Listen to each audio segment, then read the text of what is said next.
Good morning, all. Welcome to Learners Academy.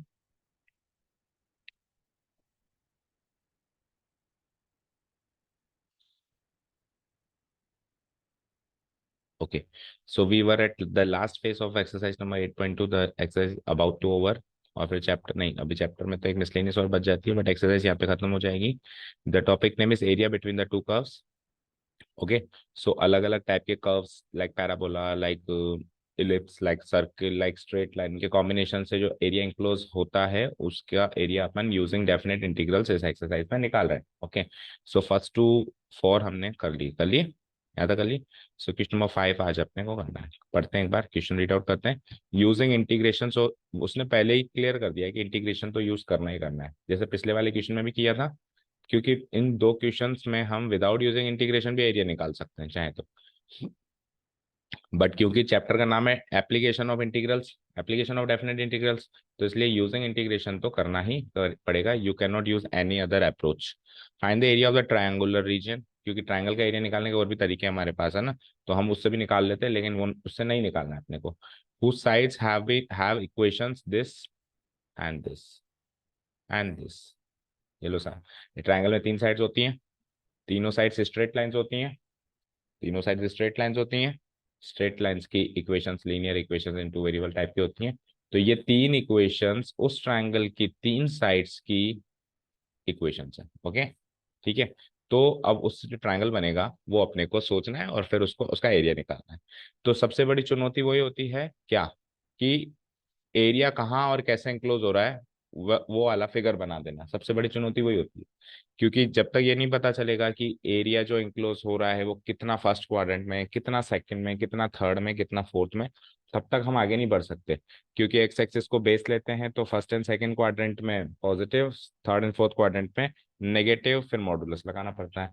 And अगर Y axis को base लेते हैं तो फर्स्ट एंड फोर्थ क्वाड्रेंट में positive and second and third quadrant में नेगेटिव, फिर उसमें मॉडुलस लगाना पड़ता है. तो जब एरिया इंक्लोज कहाँ हुआ है, कितना हुआ है, यही नहीं पता होगा तो कहाँ मॉडुलस लगाए कहाँ नहीं लगाए कैसे पता चलेगा. ठीक है. अब नो डाउट देखो, क्वेश्चन नंबर फोर्थ में आपको वर्टिसेस गिवन थे. वर्टिसेस से आपने ए बी, बी सी, ए सी की इक्वेशन बनाई. इस बार बनी बनाई मिल गई, इस बार बनी बनाई मिल गई. तो ऐसा लग रहा है कि थोड़ा काम आसान है. तो बेटा, काम आसान तो क्या है, मतलब काम तो उतना ही है. क्यों? क्योंकि वहां पे वर्टिसेस गिवन थे, तो अंदाजे से एरिया जल्दी इंक्लोज हो गया. कोऑर्डिनेट्स गिवन है ना, ये मालूम कर लिया हमने कहाँ होगा, ये मालूम कर लिया हमने कहाँ होगा, और ये मालूम कर लिया हमने कहाँ होगा. लेकिन यहाँ पे जो है कोऑर्डिनेट्स पहले पता करने पड़ेंगे, इंटरसेक्शन कहाँ होगा वो पता करना पड़ेगा, उस हिसाब से एरिया इंक्लोज होगा वो पता चलेगा. ओके ना. अब इंटरसेक्शन कहाँ होगा, उसका बेसिक तरीका, सबसे बेसिक तरीका तो क्या होता है, क्लैश करवाओ इन दोनों का, तो पता चलेगी कि ये लाइन इस लाइन से कहाँ भिड़ रही है. फिर इन दोनों का, एंड देन फिर इन दोनों का. सबसे बेसिक तरीका तो ये होगा ही होगा. बट थोड़ा सा स्मार्ट तरीका भी यूज करेंगे, मतलब ये तो क्लास 10th वाला अप्रोच हो गई कि तीन स्ट्रेट लाइंस गिवन है, वो कहाँ कहाँ इंटरसेक्ट कर रही है, ज्योमेट्रिकली पता करना है, ज्योमेट्रिकली रिप्रेजेंट करना है. तो क्या कराओगे आप, इंटरसेक्शन कराओगे यूजिंग एलिमिनेशन, सब्स्टिट्यूशन है एंड एनी अदर मेथड. तीनों का यूनिक सोल्यूशन निकाल लोगे और वो पॉइंट मार्क कर दोगे. ठीक है ना. ये 10th वाली अप्रोच होगी. 11th वाली अप्रोच में स्लोप्स को यूज करते हैं, याद है आपको. देखो x = 4 तो कोई दिक्कत ही नहीं आएगी, पैरेलल टू वाई एक्सिस बना दोगे. इन दोनों में आप स्लोप को चेक करोगे तो देखो, वाई इंटरसेप्ट दोनों का 1 है. इसको उसने जान करके y = 2x + 1 दिया है ताकि आप कंपेयर करो y = mx + c से, जिसमें c क्या होता है, स्मॉल c क्या होता है, वाई इंटरसेप्ट. तो वाई एक्सिस को दोनों 1 पे छूती हैं, यानी 0,1 पे छूती हैं. पॉइंट की बात करें तो 0,1, दूरी की बात करें तो 1 यूनिट. तो वाई एक्सिस को तो दोनों इस पे छूती हैं. अब एक उस वहां से छूने वाली तो बहुत सारी लाइंस हैं, तो कैसे पता चलेगा कि ये कौन सी ये कौन सी. तो स्लोप देखो, इसका 2 और उसका 3. स्लोप जिसका बड़ा होगा, स्लोप जिसका बड़ा होगा, थीटा उसका ही बड़ा होगा, मतलब इंक्लिनेशन उसका ही बड़ा होगा. स्लोप क्या होता है, टेन थीटा. स्लोप क्या होता है, टेन थीटा. तो थीटा जैसे जैसे बढ़ता जाता है वो टेन थीटा की वैल्यू भी बढ़ती जाती है. तो अब वो कितनी बड़ी है वो नहीं पता, कुल मिला के इससे तो बड़ी है, इससे बड़ी है, तो हम एक ऐसी लाइन बनाएंगे जो उसके साथ ज्यादा बड़ा एंगल बना रही है, positive side of x axis का ज्यादा बड़ा एंगल बना रही हो. लाइक सपोज करो ये है. अब सपोज करो मैंने एक लाइन ऐसे बनाई और इसी पॉइंट से गुजरती मैंने एक लाइन ऐसे बनाई. तो देखो ये तो बिल्कुल परपेंडिकुलर बन गई. या फिर सपोज करो ऐसे बनाई, तो देखो उसी पॉइंट से गुजर रही है, लेकिन लेकिन इसका एंगल छोटा है, इसका एंगल बड़ा है. Positive side of x axis के साथ, तो इसका स्लोप छोटा होगा, इसका स्लोप बड़ा होगा, क्योंकि टेन थीटा की आपने अभी सीखा नहीं है, वैसे इंक्रीजिंग डिक्रीजिंग फंक्शंस होते हैं, तो tan theta is an increasing function, ever increasing function, tan theta is an ever increasing function. तो जैसे जैसे थीटा बढ़ता है वैसे वैसे टेन थीटा, और टेन थीटा का मतलब स्लोप, स्लोप बढ़ता जाता है। ओके ना, समझ आया? तो इस तरीके से अपन विदाउट, लेकिन फिर भी एक और चीज सुनो, फिर भी इंटरसेक्शन तो कराना ही पड़ेगा, क्योंकि लिमिट्स जब अपन सोचते हैं, डेफिनेट इंटीग्रल्स की जब लिमिट सोचते हैं, तो वहां पे इंटरसेक्टिंग पॉइंट्स क्या है, ये बहुत बड़ा रोल प्ले करते हैं, कि है ना, इंटरसेक्टिंग पॉइंट कहाँ है वो पता लगाना ही पड़ता है। तो इंटरसेक्शन तो इनका फिर भी कराना ही पड़ेगा, पर यह है कि आप एक बार तो स्लोप की इस्तेमाल करके कोशिश करो, और फिर देखते हैं कि किस किस का कराना पड़ता है नहीं पड़ता। सबसे पहले तो मैं एक्स इक्वल टू 4 ड्रॉ कर देता हूँ, है ना, और थोड़ा सा अंदाजे से इन दोनों को ड्रॉ करने की कोशिश करता हूँ, ठीक है। So let's start drawing the figure. हाँ, पॉइंट्स रख के, कैसे? हम्म, फिर आप वहां से स्ट्रेट लाइन ड्रॉ करोगे, वो तो बहुत ही बेसिक अप्रोच हो गई, बहुत ही ज्यादा बेसिक अप्रोच हो गई, वो क्लास नाइन्थ वाली अप्रोच हो गई। हाँ, करने में तो कर सकते हैं, करने में तो कर सकते हैं, कोई प्रॉब्लम नहीं है, बट उससे टाइम लगेगा काफी, है ना। और अभी अपन थोड़ा सा स्मार्ट था, क्योंकि अपने को थोड़ा ना एक्चुअल ग्राफ पे, वो अप्रोच का भी यूज करते हैं जब अपने को एक्चुअल 2D ग्राफ पे प्लॉट करना है, जब ग्राफ शीट हो हमारे सके। अभी अपने को वैसे भी एक पेपर पे, शीट ऑफ पेपर पे प्लॉट करना है उसको, तो फर्क नहीं पड़ता है कि थोड़ी सी 19-20 भी हो रही है, आड़ी टेढ़ी भी हो रही है, तो चलेगा, अंदाजा सही होना चाहिए बस, है ना। ठीक है, चलो, तो let's draw a 2D figure, x axis y axis. तो first of all we will draw x equal to 4, ये सबसे जो आसान लगे उसको पहले करो, है ना। तो एक्स इक्वल टू 4 अंदाजा लगा रहा हूँ, देखो मैं 1 2 3 4 यहाँ से खींच दूं एक्स इक्वल टू 4।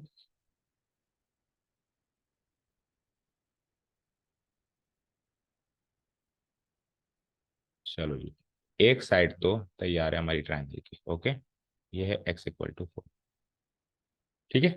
चलो, अब नेक्स्ट क्या है, वाई इक्वल टू 2x+1। अब एक कदम ऊपर चलो एक बार, एक्स एक्सेस पे चले ना जैसे, उतने ही स्केल पर एक कदम ऊपर चलो, आ गए। सो ये वाला पॉइंट क्या होगा, 0,1। तो ये वाली और ये वाली लाइन दोनों इधर से गुजरेगी, क्योंकि दोनों का वाई इंटरसेप्ट बना है, लेकिन ये थोड़ी ऊंची होगी, ये थोड़ी नीची होगी, क्योंकि इसका स्लोप ऊपर है, इसका स्लोप नीचे है, राइट।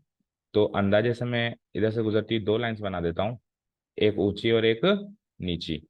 कैसे? लेट्स से एक तो मैंने ऐसे बना दी, पहली तो मैंने कैसे बना दी, ठीक है, और एक थोड़ी सी और ऊंची बना दो इससे, पर गुजरनी वहीं से चाहिए, या नीची बना दो, थोड़ी ऊंची बना दो, चलो ये लो,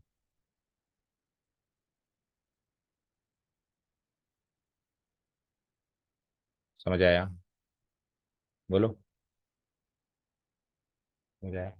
अब जो ऊंची है उसका स्लोप ज्यादा है, क्योंकि वो y positive side of y, नहीं नहीं नहीं नहीं, रेड वाली का स्लोप ज्यादा है, ध्यान से देखो, एंगल देखना पड़ेगा ना, रेड वाली का स्लोप ज्यादा है, क्योंकि आपको कैसे चेक करना है, इसके साथ एंगल किसका बड़ा बन रहा है, इसके साथ, तो एंगल तो इन दो पॉइंट्स पे बन रहा है ना, तो इसके साथ बड़ा बन रहा है बेटा, इसके साथ बड़ा बन रहा है, सच पहले वाली अप्रोच ही सही है, मतलब, है ना। जो ज्यादा ऊपर दिखाई दे रही है ना, उसके साथ बड़ा एंगल है, चेक करो, इसके साथ थोड़ा बड़ा एंगल है, और इसके साथ इससे कंपैरेटिवली छोटा एंगल है। तो ये वाली लाइन तो हो जाएगी 2x+1, और वो वाली लाइन हो जाएगी 3x+1, ठीक है। तो अभी तक अंदाजे से जितना पता चला है, मैं उसको मार्क भी कर देता हूँ। This is x equal to 4, red वाली line is x equal to 2, y equal to, sorry, y equal to 2x+1, and green वाली is y equal to 3x+1। अब इनके बीच में इंक्लोज होने वाला एरिया कौन सा होगा, वो भी मार्क कर लेते हैं। ये तीन साइड्स जो ट्राइंगल की बन गई, इनके बीच में इंक्लोज होने वाला एरिया आइडेंटिफाई हुआ, बताओ। दिस एरिया, ये एरिया जो निकालना है, ओके, बन रहा है ट्राइंगल, तीन साइड्स का इंटरसेक्शन ऐसे ही होगा ना, इसी जगह पे होगा, ओके, समझ आया? हाईलाइट भी कर देता हूँ, दिस एरिया।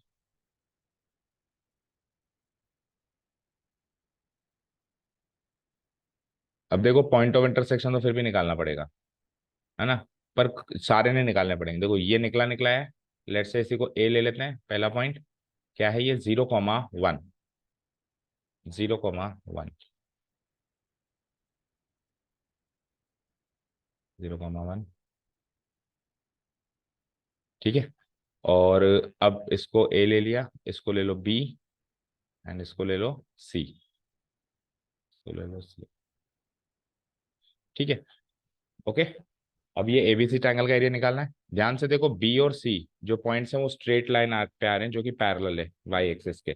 तो बी और सी का एक्स कोऑर्डिनेट तो सेम होगा 4, क्योंकि दोनों एक्स इक्वल टू 4 पे लाई कर रहे हैं, तो दोनों का वाई कोऑर्डिनेट ही पता करना है। तो ये छोटी मोटी ड्रॉ करने के बाद हमको चीजें पता चल जाती है ना। तो देखो, बी और सी का एक्स कोऑर्डिनेट तो फिक्स कर देते हैं 4, और फिर वाई कोऑर्डिनेट जो है हमको पता करना है 4, समथिंग, एंड इधर भी 4, समथिंग।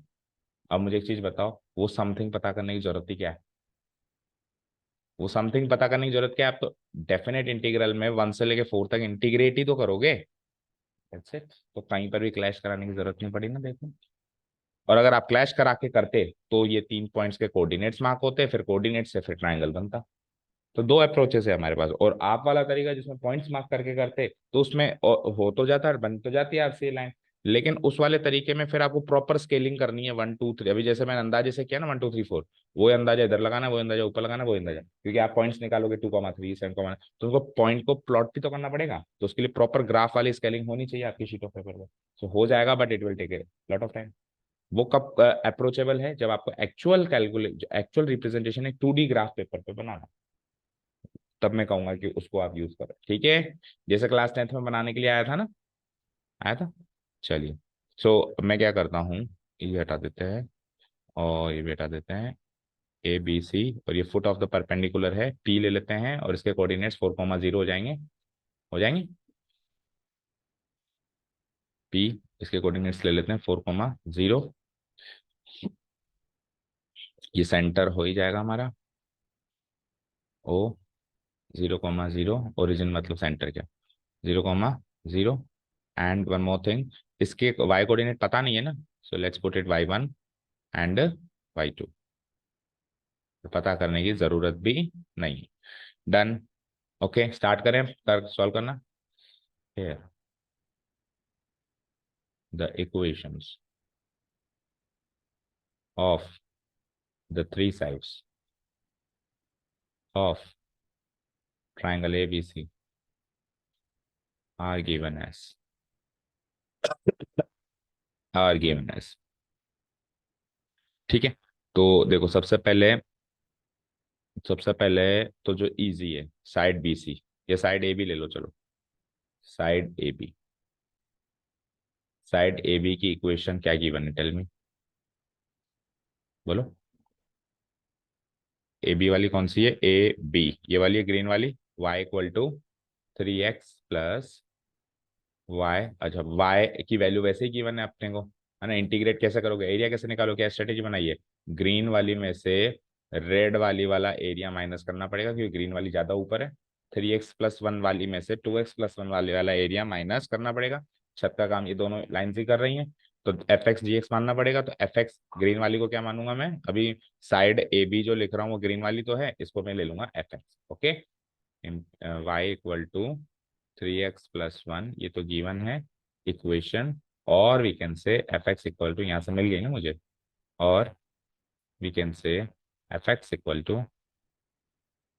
फंक्शन मिल गया मुझे 3x+। ठीक है, ये तो हो गया एक साइड की इक्वेशन। अब आ जाओ साइड ए बी के बाद साइड बी सी ले लो सीक्वेंस में। साइड बी सी तो जस्ट डेफिनेट इंटीग्रल के लिमिट बताने का काम कर रही है ना। हर किसी का थोड़ा थोड़ा कुछ ना कुछ रोल है। दो साइड्स तो फंक्शंस बता रही हैं, एक साइड भाई अपने को डेफिनेट इंटीग्रल्स में क्या चाहिए, फंक्शन और लिमिट। ये दोनों फंक्शन बता रही है, और वो जो साइड है परपेंडिकुलर एक्स एक्सिस से, वो आपको लिमिट बता रही है।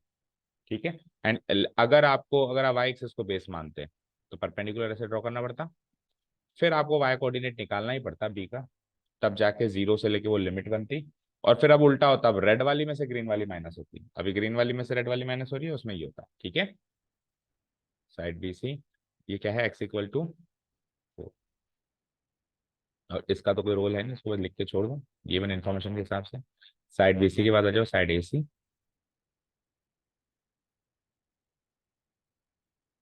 साइड एसी, बोलो ए सी, ए सी वाई इक्वल टू 2x+,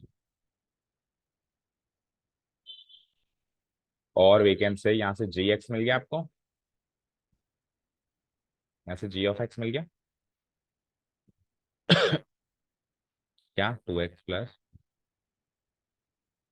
चलो भी एफ एक्स आ गया, जी एक्स आ गया। क्लैश अपन करवा नहीं रहे ताकि इक्वेशन 1 2 माना, अगर क्लैश करवाता तो मैं इक्वेशन 1 2 मानता। ओके ना। अब मैं और क्या लिखूंगा बताओ। हम्म,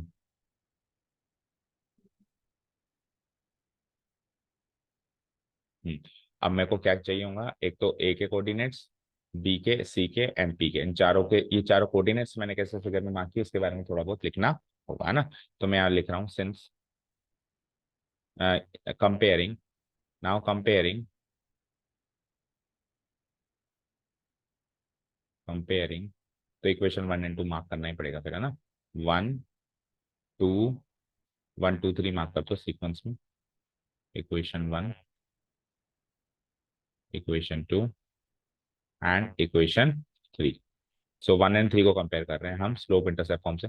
comparing equation 1 and equation 3 with with the standard slope intercept form, standard slope intercept form of the equation of a line, intercept form of the equation of a line, that is क्या होती है standard slope intercept form, y equal to mx plus c, y equal to mx plus c, इससे compare किया। So we get, यहाँ से क्या हमको चीजें हासिल हुई, वी गेट, वी गेट दोनों के y इंटरसेप्ट तो 1 ही मिले, c की वैल्यू 1, c की वैल्यू 1, है ना। तो वी गेट c तो कांस्टेंट मिला है ना, c equal to, we get c equal to 1 for both the lines, c equal to 1, है ना, फॉर बोथ द लाइंस। तो इससे क्या पता चला, implies both the lines will pass through, implies यहाँ से क्या चीज पता चली कि both the lines, y intercept है दोनों का 1, है ना, implies y intercept of both lines is 1, हो जाएगा, y intercept of both lines is 1, और वी कैन से, और वी कैन से, इससे भी क्या इम्प्लाई हुआ कि both lines will pass through the point a 0, 1, है ना। बोथ, एक हमको वर्टेक्स मिल गया, both lines will pass through the point A, the point A जिसके कोऑर्डिनेट्स हमने क्या रख लिए 0, डन, ओके फाइन। ठीक है, तो एक काम तो बताऊंगा, सी से हमको ये पता चला, अब स्लोप, है ना। एंड द नेक्स्ट थिंग जो हमको पता चली, वो पता चली दोनों का स्लोप, दोनों का स्लोप। सो अब स्लोप अलग अलग है दोनों का, तो m1 m2 ले लो, ठीक है ना।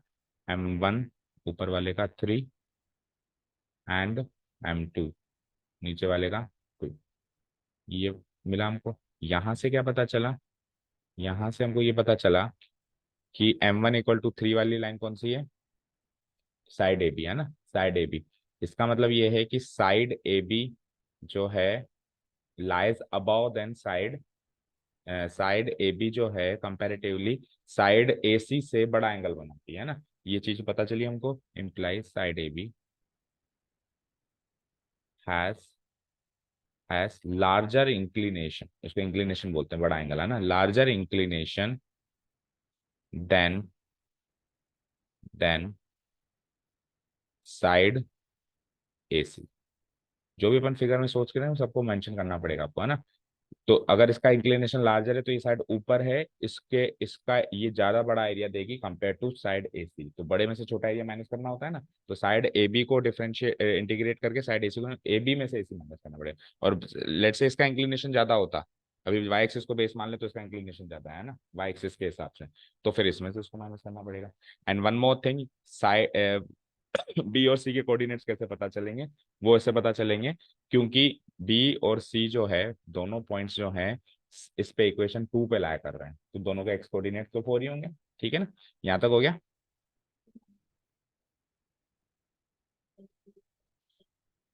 देखो अगर अपन वाई एक्सिस से देखते है ना, तो अपन हमेशा जो स्लोप होता है वो एक्स एक्सिस के पॉजिटिव साइड से देखा जाता है, तो अपन स्लोप की बात ही नहीं करते, क्योंकि वाई एक्सिस से स्लोप का कोई लेना देना ही नहीं। स्लोप का लेना देना किससे? एक्स एक्सिस से। फिर अपन बस कंपैरेटिवली फिगर के अकॉर्डिंग चल सकते थे कि वाई एक्सिस के हिसाब से वो ज्यादा ऊपर है और वो ज्यादा नीचे। अभी एक्स एक्सिस के हिसाब से तो एक कॉन्सेप्ट है हमारे पास स्लोप, वाई एक्सिस के हिसाब से ऐसा कोई कॉन्सेप्ट नहीं है ना हमारे पास। समझ गए? सो ये हो गया यहाँ तक। Also also since the vertices B and C, the vertices B and C lie on, B and C किस पे lie करेंगे? साइड इस पे, जिसकी इक्वेशन x इक्वल टू 4 है ना, lie on lie on line line x equal to 4, इस पे lie करेंगे वो, line x equal to 4।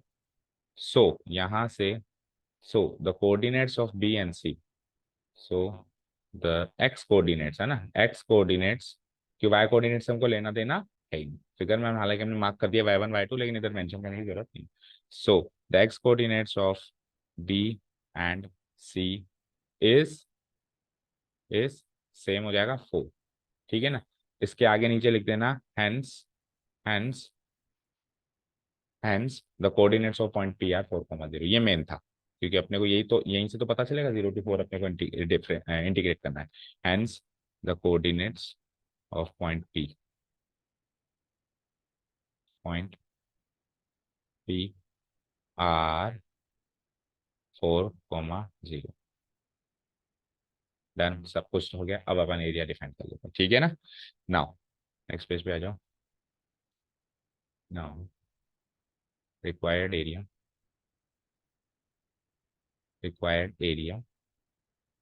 enclosed in triangle ABC is given by is given by, तो हालांकि वो ट्रायंगल है बट अपने को तो कर्व के नजरिए से देखना है, राइट। तो वो उस एरिया को क्या नाम देंगे? आ जाओ पीछे।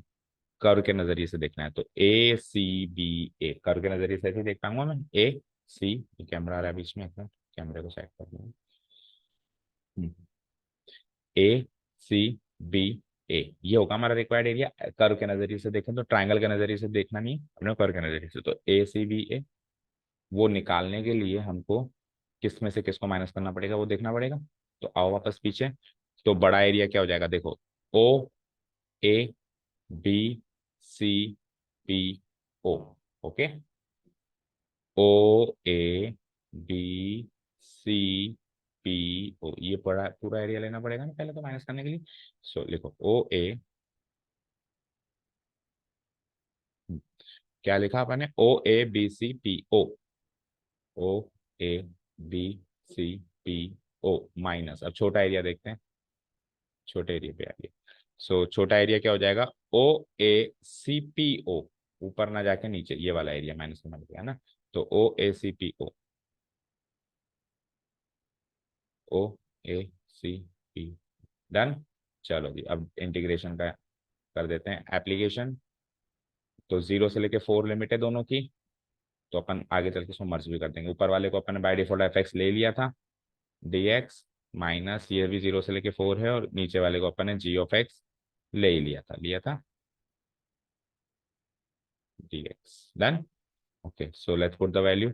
0 से लेके 4, FX की क्या वैल्यू थी? 3x+1, और इसकी थी 2x+1। तो 1 से तो 1 खत्म होगा, देखो 3x+1, ठीक है दोनों सेम है, माइनस 2x+1, ठीक है ना, होल मल्टीप्लाइड बाय, क्योंकि लिमिट सेम है ना तो मर्ज कर दिया मैंने दोनों फंक्शंस को। 0 to 4 है ना दोनों की लिमिट।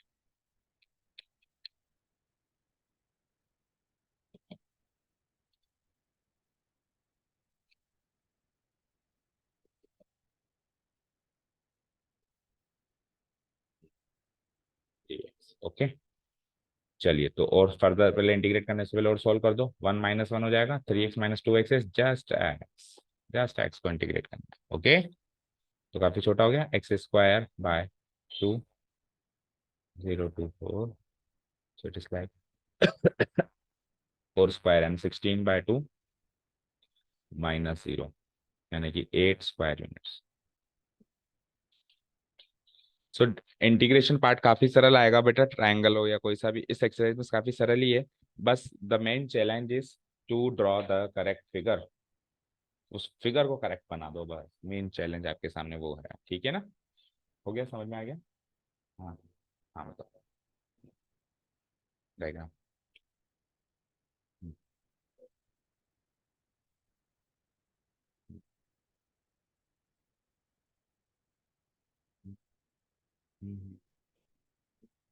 बन गया ना? देखो, एम एक्स प्लस सी से कंपेयर किया ना मैंने, तो सी तो क्या होता है, वाई इंटरसेप्ट, वो सेम आया है 1 1। अब मान लो यहाँ पे 1 2 होता तो फिर उसको ऊपर खिसकाते, उसको ऊपर मान लो यहाँ पे जो नीचे ऊपर वाली जो लाइन है वो 3x+2 होती, तो वो फिर जो ऊपर वाली लाइन है वो 0,2 से पास होती, फिर वो लाइन थोड़ी ऊपर होती, वो लाइन ऊपर होती तो फिर वो ट्रायंगल नहीं बन पाता, पहली बात तो वो क्वाड्रिलेटरल बनता है ना, ट्रेपेजियम बनता है ना।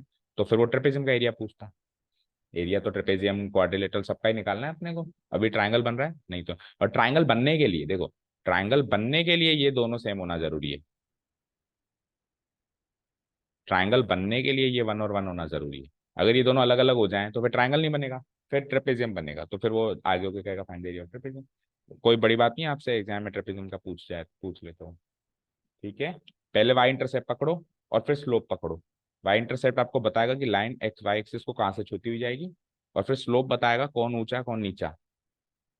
इससे आप है ना ये फिगर बना सकते हो। ओके, और नहीं नहीं समझ आए तो फिर अगला तरीका है, अगला तरीका है इक्वेशन 1 और 2 का इंटरसेक्शन करवाओ। तो देखो 3x+1 2x+1 बराबर होगा y=y से 1 से 1 कट गया, 3x - 2x = 0, यानी x = 0 पे वो छू रही है लाइन, और x = 0 को चाहे से इसमें पुटअप करो चाहे से इसमें पुटअप करो, y = 1 आ रहा है, तो इंटरसेक्टिंग पॉइंट 0,1 आ गया। ठीक है, इस तरीके से इंटरसेक्टिंग पॉइंट पता करो, और फिर क्या करो, x = 4 इसमें पुटअप करो, x = 4 पुटअप करोगे तो क्या हो जाएगा, 3 4 12 + 1 13, तो y की वैल्यू 13, तो यानी कि 4,13 है ऊपर वाला है ना, अगर पुटअप करो तो 4,13, और x = 4 इसमें पुटअप करो, 4 2 8 + 1 9, तो 4,9 ये है, ये 4,9 है, ये 4,13 है, ये 0,1 है, 3 पॉइंट्स मिल गए, अंदाजे से मार्क करके ट्रायंगल बना लो। पर हमने अभी क्लैश करवाया नहीं किसका, है ना। चले नेक्स्ट क्वेश्चन पे, हो गए कि सारे, अब एमसीक्यूज हैं, बट वो तो एमसीक्यूज में भी आपको फिगर विगर तो बनाना पड़ेगा ही ऐसा तो नहीं कि 2 सेकंड में सॉल्व हो जाएंगे। Smaller area enclosed by the circle and the line, circle और लाइन के बीच का स्मॉलर एरिया चाहिए आपको, फाइन। तो फिगर बनाते हैं, देखते हैं कहाँ इंक्लोज होगा। हाँ, क्योंकि एमसीक्यूज है तो थोड़ी मेहनत हो सकता है, कम करवाइए, बाकी वो सारा काम तो करना ही पड़ेगा सोचने करने का ना। तो पहले सर्किल बना देते हैं, x² + y² = 4, इसमें एक्स और वाई के लीनियर टर्म्स नहीं है, दैट मीन्स इसका सेंटर ओरिजिन पे है ना, और अगर होती तो फिर सेंटर इधर उधर खिसक सकता था।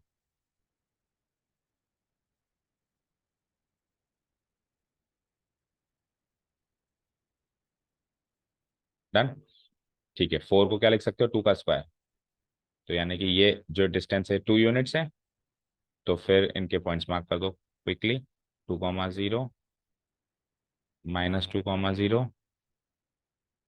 एंड 0,2 एंड 0, -2, और ये तो 0,0 होता ही है।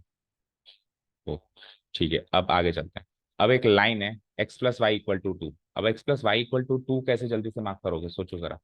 x + y = 2 को जल्दी से आपको ड्रॉ करना है, नाप चोक ज्यादा नहीं करनी, अंदाजा ही चाहिए, है ना। कैसे सोचोगे x + y = 2 कहाँ से गुजर रही है, क्या करोगे, क्लैश करवाओगे। एक तरीका तो है कि क्लैश करवाओ, क्लैश करा के इंटरसेक्टिंग पॉइंट निकालो, इंटरसेक्टिंग पॉइंट से लाइन को पास थ्रू कराओ, बट वो तरीका काफी डिफिकल्ट होगा, काफी ज्यादा डिफिकल्ट होगा, क्योंकि इसमें से क्या करोगे आप, y की वैल्यू डालोगे 2 - x इधर, या x की वैल्यू डालोगे 2 - y, और फिर क्वाड्रेटिक इक्वेशन बनेगी, फिर सॉल्व करोगे, so that would be A lengthy process. तो क्या करें सोचो, x + y = 2 कहाँ से पास थ्रू होगी, कैसे गुजरेगी, जल्दी से पता करने का तरीका है, सबसे आसान तरीका है कि आप इसको इंटरसेप्ट फॉर्म में कन्वर्ट कर लो, डिवाइडिंग बाय 2 कर दो सबको, तो डिवाइडिंग बाय 2 करोगे तो x/2 + y/2 = 1, ये इंटरसेप्ट फॉर्म हो गई, टोटल इंटरसेप्ट फॉर्म कहते थे जिसको, एक तो होती थी slope intercept form y = mx + c, है ना। स्ट्रेट लाइन बहुत इंपॉर्टेंट चैप्टर है लास्ट ईयर, है ना। और एक होती थी टोटल इंटरसेप्ट फॉर्म, जिसके अंदर जिसकी फॉर्म होती थी x/a+y/b=1। याद है। इसमें से ए तो होता था एक्स इंटरसेप्ट, ए तो होता था एक्स इंटरसेप्ट, भाई एक्स एक्सिस को कहाँ छू रही है, और बी होता था वाई इंटरसेप्ट। दोनों ही टू आ रहे हैं, तो ये रहा ना टू और ये रहा ना टू, यानी लाइन इंच से पास होती है। तो कुछ क्लैश नहीं करवाना पड़ा ना, समझे ना। सो यानी कि ये है हमारी लाइन जिसकी बातचीत हो रही है। ठीक है। अब इस लाइन और इस सर्किल के बीच का एरिया दो बन रहे हैं। जैसे एक लाइन सर्किल को काटेगी तो दो सेगमेंट्स बनेंगे, smaller segment, minor segment, major segment. तो उसने स्मॉलर पूछा है, स्मॉलर पूछा है, तो स्मॉलर एरिया आपने देख लिया कौन सा होगा, दिस वन, ये वाला, ये वाला होगा। और लार्जर पूछता तो इसको छोड़ के सारा, इसको छोड़ के सारा बन जाता है ना, समझ गए। ठीक है। तो ये वाला एरिया कैसे निकालेंगे, let's find it out.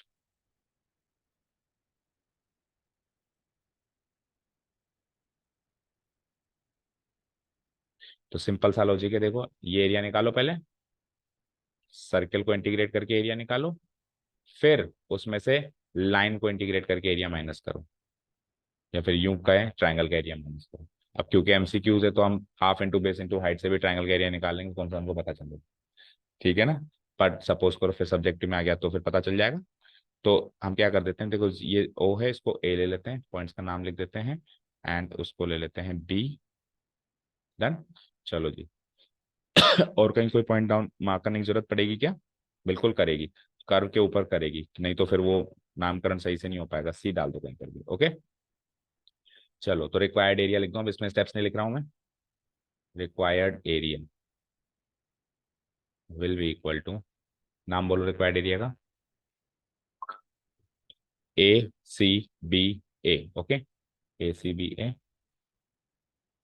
Equal to, total area बताओ जो सर्किल के नीचे आ रहा है, OACBA, ओ मतलब OACBO माइनस ट्राइंगुलर एरिया बताओ कर्व की नजरिए से देखकर, OABO।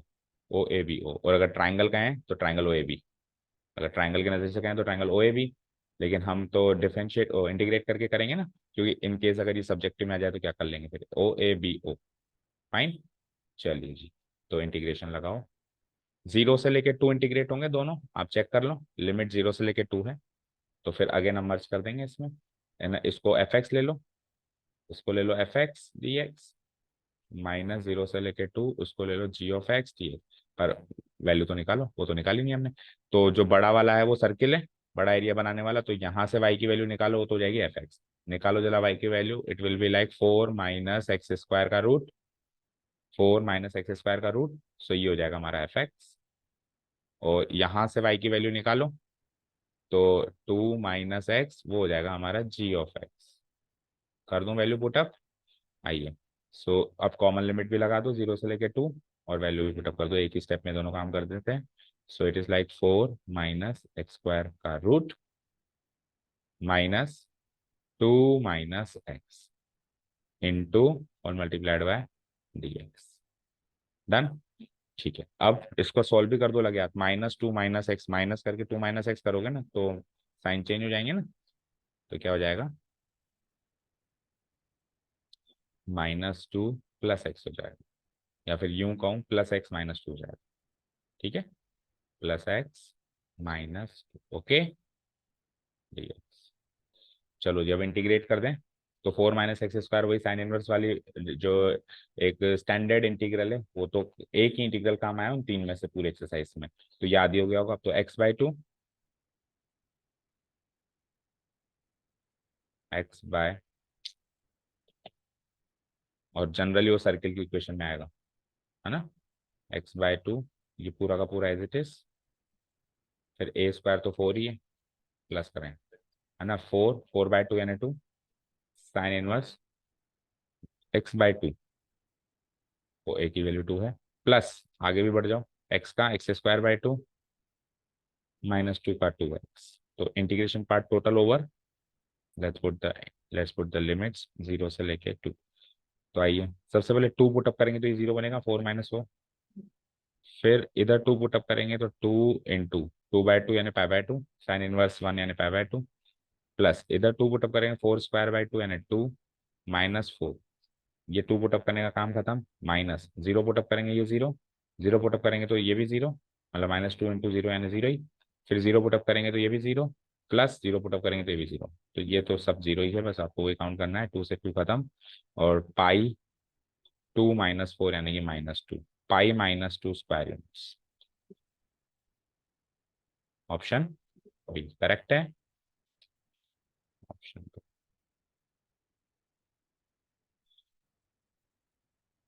ऑप्शन बी ओके, ठीक है।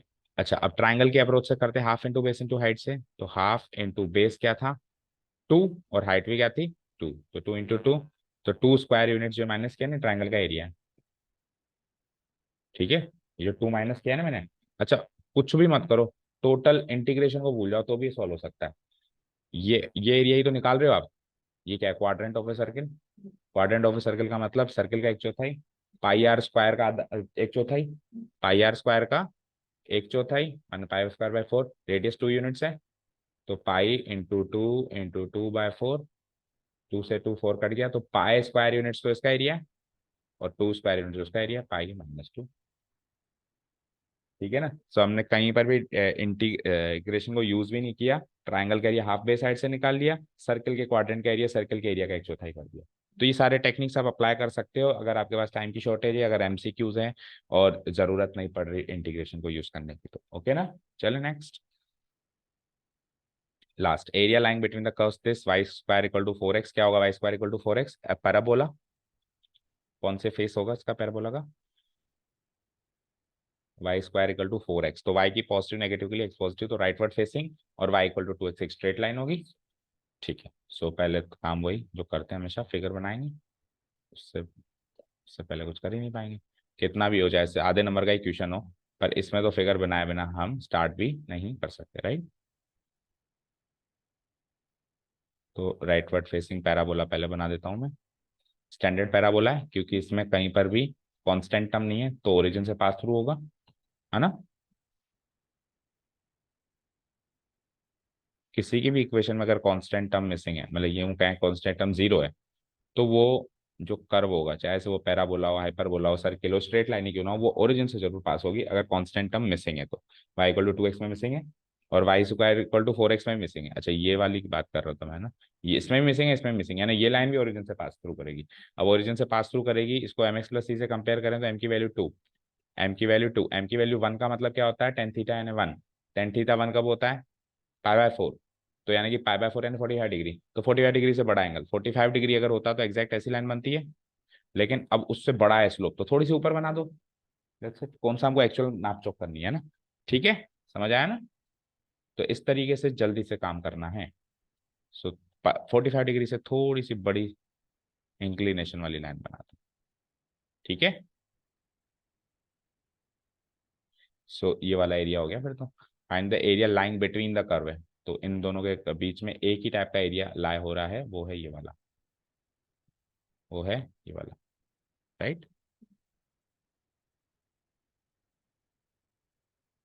ठीक है।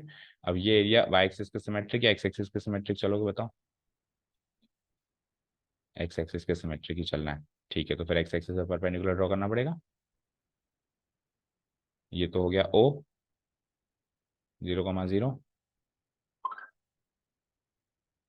एंड ये हो जाएगा हमारा ए, और ये हो जाएगा हमारा परपेंडिकुलर पी, तो एक्स कोऑर्डिनेट निकालना पड़ेगा बेटा, एक्स कोऑर्डिनेट निकालने के लिए क्या करना पड़ेगा, क्लैश करवाना ही पड़ेगा, और क्लैश ऐसे करवाना ताकि एक्स कोऑर्डिनेट निकले, वाई कोऑर्डिनेट की जरूरत नहीं है, दोनों निकालने की जरूरत नहीं है, तो इन दोनों का क्लैश करवाओ, तो एक्स कोऑर्डिनेट चाहिए तो वाई की वैल्यू सब्स्टिट्यूट करो, कहाँ इधर, तो y = 2x, तो y² यानी कि 2x का स्क्वायर, 4x² = 4x, 4 से 4 उड़ाओ, x इधर भेजो, x² - x = 0, x कॉमन लो, तो x - 1 = 0, यहाँ से या तो x 0 या x - 1 0, ठीक है, या तो x 0 या फिर x - 1 0 का मतलब x = 1, तो यानी कि x 0 पे, यानी कि ये दो जगह इंटरसेक्शन हो रहा है, जहाँ एक तो वहां पे जहाँ पे x की वैल्यू 0 है, एक वहां पे जहाँ x की वैल्यू 1 है, तो x जहाँ पे 0 है वहां तो हो ही रहा है, चेक करो, तो यानी कि दूसरा इंटरसेक्शन ये 1 पे ही हो रहा होगा, तो यानी इसके coordinates 1 comma something y coordinate होगा, उससे मतलब नहीं है, कुल मिला के p के कोऑर्डिनेट्स क्या आ गए 1,0, लिमिट मिल गई। ठीक है, कर लोगे सारा। इस पर अगर सब्जेक्ट में आ जाए तो सारा प्रेजेंटेशन आपने कई बार कर लिया। क्या करोगे, पैराबोला में से स्ट्रेट लाइन माइनस करोगे, तो यहाँ से जो y की वैल्यू निकलेगी पैराबोला, उसको तो ले लो fx equal to y equal to √4x। √4x का मतलब 2√x, रूट लगाओगे ना। ओके, चलो यहाँ से, ये तो यहाँ से था, g(x) equal to y equal to 2x। Okay, ठीक है ना। तो एक फंक्शन तो ये मिल गया, f(x) वाला फंक्शन ये मिल गया, ऊपर बड़ा वाला और ये छोटा वाला। चलो, ए रिक्वायर्ड एरिया इज, अगेन दोनों की लिमिट सेम है तो मर्ज कर देंगे हम। रिक्वायर्ड एरिया इज, नामकरण बोलो, ओ ए पी, नहीं इसके बीच में दोनों जगह पॉइंट मार्क कर, नहीं ऊपर कर पे मार्क मार्क कर लो, चल जाएगा फिर काम, है ना। नीचे भी मार्क करना पड़ेगा लेकिन, है ना। तो दोनों जगह मार्क करो। चलो, ऐसे क्वेश्चन ऐसा लग रहा है पहले भी किया है, सेम ऐसा ही फिगर बना था उसमें भी। तो let's say,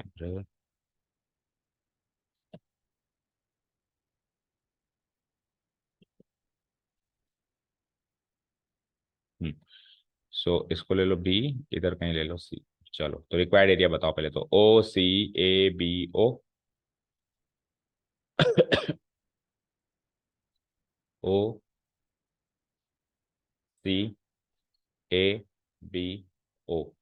will be equal to total area जो पैराबोला से लेकर है, OPABO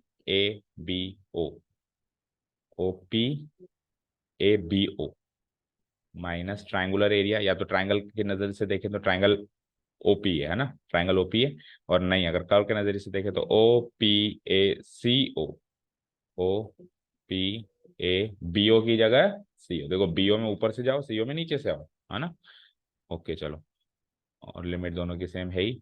definite integration from 0 to 1 f(x) dx है ऊपर वाला, minus definite integration from 0 to 1 g(x) dx है नीचे वाला। सो कॉमन लिमिट लगा देता हूँ 0 to 1 और वैल्यू रख दो। f(x) की वैल्यू क्या है 2√x, माइनस g(x) की वैल्यू क्या है 2x। ठीक है, तो इंटू dx। चलो जी, इंटीग्रेट करो। 2√x का 2, और √x का क्या होता है, x की 2/3, x की पावर 3/2, है ना।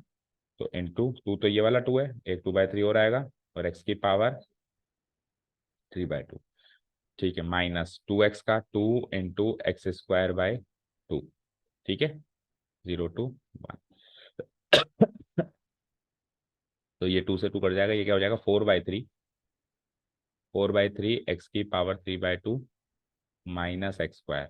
अब इस पे लगाओ लिमिट 0 to 1 लगाए, पहले 1 लगा दें, 0 पे तो 0 बनेगा, साफ साफ दिख रहा है, 1 लगाओ बस, है ना। तो 4/3 इंटू 1 की पावर 3/2 1, माइनस 1 का स्क्वायर यानी कि 1, और फिर माइनस 0 लगाएंगे तो 0 प्लस 0।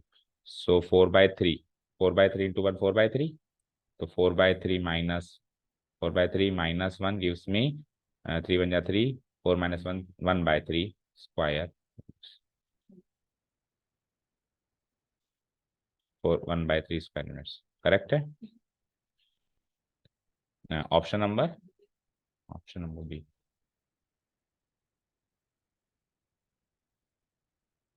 Option number B. और इसको अगर मैं ऑटोमेटिक बी पे टिक हो रहा है। ठीक है, पिछली बार भी बी था क्या आंसर।